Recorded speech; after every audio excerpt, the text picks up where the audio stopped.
I think there is plenty of artists who don't realize how important is it to change the work environment. They work in their comfort zone, they work in their little studios or whatever. I think it's very important to get out from there, go out, see the world. And I think it's very, very important that we get to cross paths with people around the world and exchange the ideas.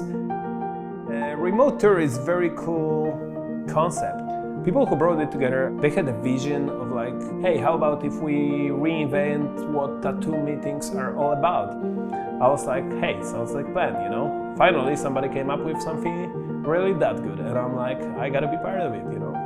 I don't know what is it, maybe the art villas, maybe the place we are at, but makes you really get out of your zone and you just want to share with everyone. So it's good mutual energy, unbelievable place to be.